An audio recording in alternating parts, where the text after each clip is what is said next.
बिस्मिल्लाहिर्रहमानिर्रहीम।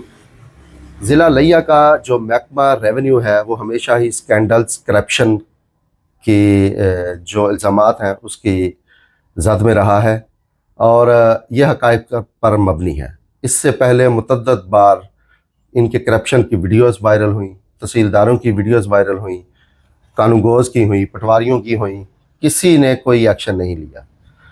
और जो अब मौजूदा डिप्टी कमिश्नर अमीरा बेदार हैं वो शायद इस हवाले से किसी किस्म का भी कोई काम करना चाहते ही नहीं।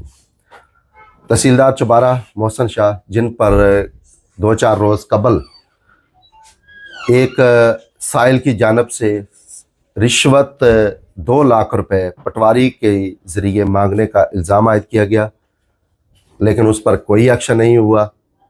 उल्टा तहसीलदार की सीट पक्की हो गई। वो किस तरह पक्की हो गई? शायद इनका जो तरीक़ाकार ही यही है कि वो जो जितनी ज़्यादा रिश्वत मांगेगा वो उतनी बड़ी सीट पर और उतने ही मजबूती के साथ मौजूद रहेगा।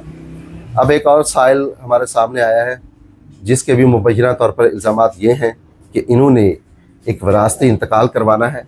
ये चन्योड़ से अब तक 20 चक्कर लगा चुके हैं तहसील चुबारा के। तो कभी ADCR साहब नहीं होते थे, कभी रीडर साहब नहीं होते थे, कभी तहसीलदार साहब नहीं होते थे। अब जब सारे साहब इकट्ठे हो गए हैं तो अब एक नया इशू खड़ा कर दिया गया है। वो इशू ये खड़ा कर दिया गया है कि ये जी अहकामात जो हैं ये पुराने ADCR साहब के हैं, नए ADCR साहब नए अहकामात देंगे तो फिर उसके बाद ही ये जो विरासती इंतकाल है हो सकेगा। काम सिर्फ इतना है तहसीलदार साहब का कि बाकी हर चीज़ मुकम्मल हो चुकी है।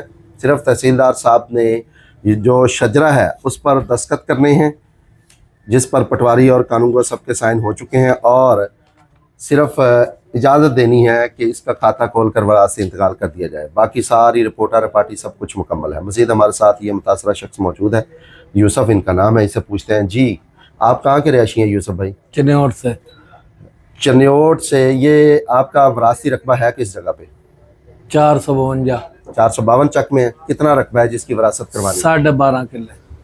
कब से आप ये विरासत के लिए लिया के चक्कर लगा रहे हैं? तकरीबन मेरा कल साल 1 साल हो गया है आप सिर्फ विरासत के लिए ये चक्कर लगा रहे हैं। अब ये सारा सिलसिला मुकम्मल हो चुका है, सारे मामला मुकम्मल हो चुके हैं। अब क्या आपको मसला क्या है? अब क्या मसला पेश आ रहा है? आप मसला पेश आ रहा है जी, सानू मतलब इजाजत नहीं दे रहा।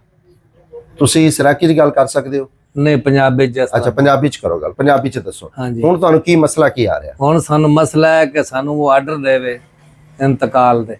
अच्छा किन्ने आर्डर देने हैं? ये मोहसन शाह जी उन्हें देना आर्डर ले। अच्छा तुसी ओदे को गए हो, मोहसन शाह को ने की आख्या? मोहसन शाह ने आख्या जी ये दोबारा तुसी जड़ा ना बनवा के ले आओ। किहदे कोलों? ये लेट हो गई है। मोहसन शाह के पास गए तो उसने कहा जी ये लेट हो गई है, दोबारा आर्डर बनवा के। हाँ जी। फिर उसके बाद आप दोबारा आर्डर बनवाने गए? हाँ जी। किसके पास गए? ADCR के पास? हाँ जी।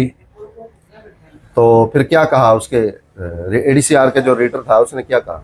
उन्हें आख्या भी कोई मसला नहीं, तुसी उत्थे टुर जाओ, थानू आर्डर कर देंगे। ये जेड़ा लीडर है ना जी उन्हां दा, हाँ जी, उन्हें कहा जी पैसे दो बाबा कायद आज़म दो तो थोड़ा काम दस्ती हो जाएगा। असी माड़े बंदे हैं, असी तो पैसे दे नहीं सकते।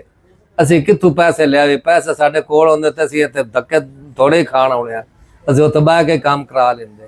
माड़े बंदे हैं, तकरीबन 2 साल हो गए इस काम मगर फिरदे हैं। साडी कोई गल ही नहीं सुनदा। सानू आंदे ने पैसे दो तो काम कराओ। ठीक है, ए मसला है, होर कोई मसला नहीं। ਉਹ ਚਨਿਓਟ ਚੋਣ ਮੈਨੂੰ ਤਕਰੀਬਨ ਹਫਤਾ ਹੋ ਗਿਆ ਇੱਥੇ ਆਇਆ ਨੂੰ। ਛੋਟੇ ਛੋਟੇ ਬੱਚਿਆਂ ਨੂੰ ਮੈਂ ਘਰ ਛੱਡ ਕੇ ਆਇਆ। ਠੀਕ ਹੈ ਤੇ ਆਪ ਪਤਾ ਨਹੀਂ ਮੈਂ ਕਿਹਾ ਕਿਸ ਤਰ੍ਹਾਂ ਕਿਦੋਂ ਲੈ ਕੇ ਆਉਣਾ ਜਾਂ ਕਿਸ ਤਰ੍ਹਾਂ ਲੈ ਪਾੜ ਪੁੜ ਕੇ ਆਉਣਾ। ਠੀਕ ਹੈ, ਤੇ ਸਾਡੀ ਸਾਹਿਬ ਗੱਲ ਹੀ ਨਹੀਂ ਸੁਣਦੇ। ਠੀਕ ਹੈ, ਹੁਣ ਇਹ ਤਾਂ ਮਸਲਾ ਹੀ ਕੋਈ ਨਾ, ਤੇ ਸਿਰਫ ਸਾਇਨ ਹੀ ਕਰਨੇ। ਤੇ ਉਹ ਜਿਹੜਾ ਭਾਈ ਮੋਹਸਨ ਸਾਹਿਬ ਦਾ ਆਪਣਾ ਲੀਡਰ, ਉਹਨੇ ਕਿਹਾ ਜੀ ਬਾਬਾ ਕਾਇਦ ਆਜ਼ਮ ਲਾਓ ਤੇ ਤੁਹਾਨੂੰ ਉਸ ਟਾਈਮ ਕੰਮ ਕਰਕੇ ਦੇ ਦਿੰਦਾ ਹੈ। सही है, ਸਾਡੀ ਉਹਨੇ ਗੱਲ ਹੀ ਨਹੀਂ ਸੁਣੀ। ठीक है, तो अब आपका क्या मुतालबा है? आप क्या चाहते हैं, क्या होना चाहिए? साडा मुतालबा है जी सानू लिहाजा साइन करके देवें, सानू विरासत साडी हो जाए बस। अल्लाह अल्लाह तआला। ये जी साहिल से आपने इनकी बात सुनी। इनका कहना है कि इनका जो रीडर है वो कहता है कि बाबा कायद आज़म दे दो। शाह साहब बाबा कायद आज़म के बगैर काम नहीं करते।